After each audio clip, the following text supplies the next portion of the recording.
Boys, it's Chins. Gilbert Burns versus Mike MALOTT just wrapped up, and honest to God, this card was not that bad. Like, there really weren't that many boring fights on the card other than a couple, women's fights. Um, it delivered, that's for sure, compared to expectations. Sad main event, pretty good action, no consequences, but it is what it is. Starting with John Giannis versus Jamie Siraj. By the way, I think I did pretty shit on the predictions on this card, but it also doesn't really matter because who gave a fuck about this card's predictions anyway. John Giannis, Jamie Siraj. I believe I picked Siraj. Giannis just came in there and killed him. Just really nothing much to say about this one. He just came in and killed him. Very easy, just TKO, slick striking. Siraj just did not look like he belonged in there. Moving on to Mark Vologden versus John Castaneda. Mark Vologden is one of the most exciting fighters unranked in the UFC right now. I can confidently say that even with this only being his debut. I mean, just the run of fights that he's on, from this fight to the Contender Series, just non-stop bangers. Non-stop bangers. I don't even know what to say, man. Good fucking fight. Vologden's tough. One of the best chins you'll see. Yeah. I thought the point deduction was kind of bullshit. And I picked Vologden, and I was rooting for Vologden, but that was a little bit bullshit. JJ Aldrich versus Jamie Linhorth. This was a robbery. Don't understand this, but the fight also sucked, so I don't really care that much. Melissa Croden versus Jelezniakova. Croden's tough. She actually looked pretty good in this fight. Good striking for women's MMA, not bad. Low key, not even a dog shit fight, like not even that bad. Now this stretch of fights was just crazy. Sauerkampf versus Tanner Boser. This was a good fucking scrap. They were going back and forth in the first round. I still don't understand why Tanner Boser's back in the UFC, but whatever. I mean, I'm proven right by this. Tanner Boser, he had his moments, but he was for the most part getting beat up on the feet. Sauerkampf caught him in the second, put him out. I don't know if he put him out. I don't know. I don't even remember the finish that much. It was that unimportant to me to watch Tanner Boser fight, but it was a good fight, good action. The heavyweight MMA has not been disgusting. It has been, actually. It's really just this, the Hoka fight, I guess. Robert Valentin versus Julian LeBlanc. Just impressive, man. I believe I picked LeBlanc. Again, I don't really give a shit about my picks from this card because who actually gave a shit? I didn't know half the fighters going into it. Robert Valentine, though. Good performance, man. Good performance. Just took him down easily. Or rocked him with the right hand, was it? And then took him down and took the back body triangle. That was a wrap. Just really clean, like fucking prime Aljo ass performance, bro. Good shit. I do like him though. Like I low-key, I felt for him on the mic. Like that was kind of sad, bro.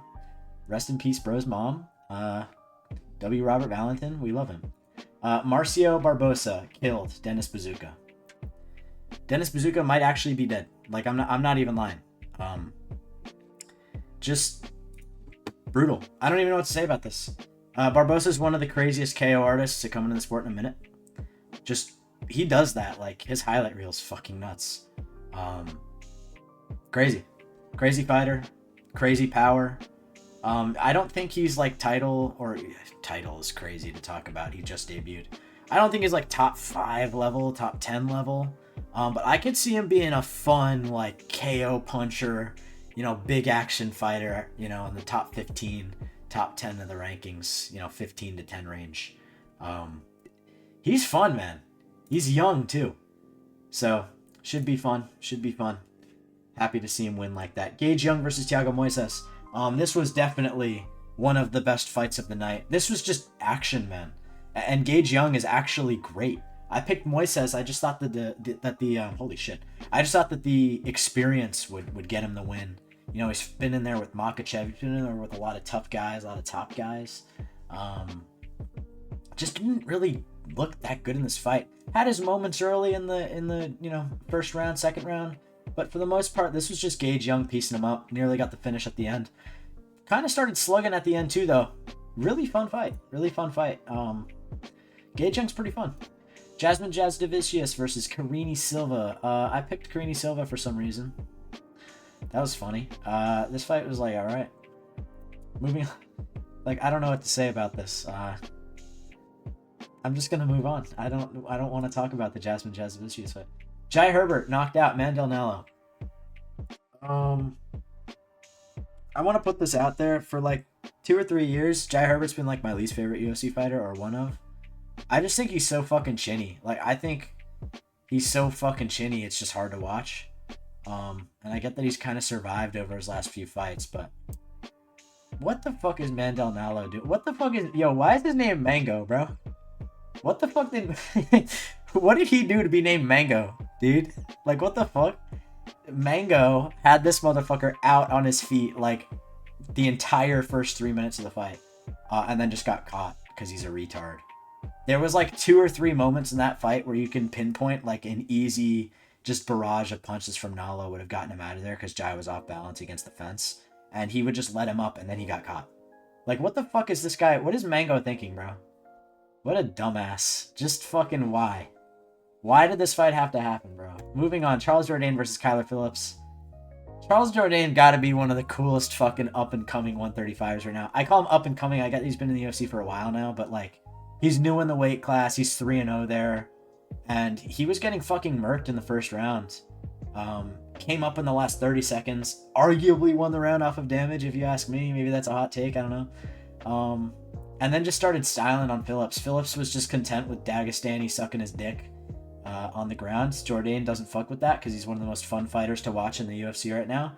Got right back up in some funky-ass ways. Got some of his hip tosses in.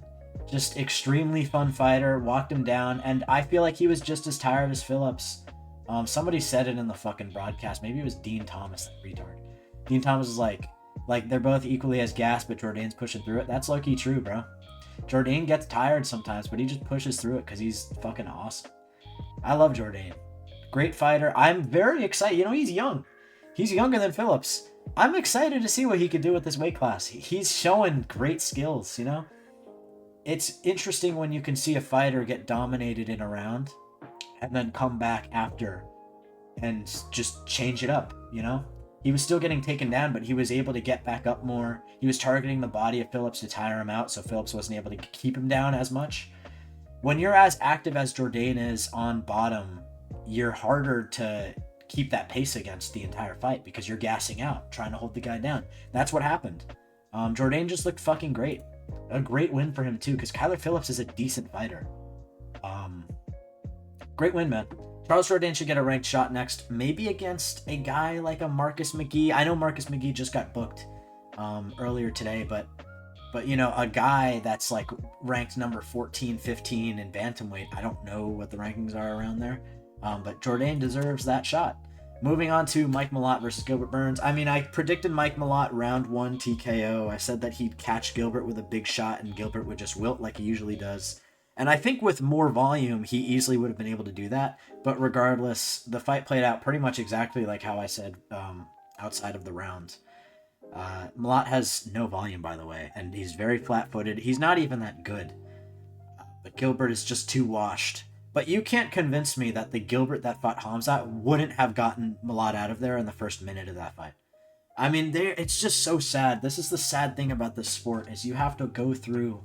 You know, you watch sometimes multiple decades of fighters' entire careers in the UFC. You literally grow up watching these guys. And then you have to watch, you know, the end of their career is year after year of lackluster, getting KO'd, getting submitted, being much slower than you used to be. The damage of the previous wars you were in is wearing on you. I mean, it's sad, man. I'm happy that Gilbert retired. I'm gonna be honest, I didn't watch the fucking interview because that fight was a nothing fight to me, even if I got the pick right. But I'll go and watch Gilbert's interview after this. It's sad that he's retiring, but it's a good thing. It's good for him. He is just not the same fighter he used to be.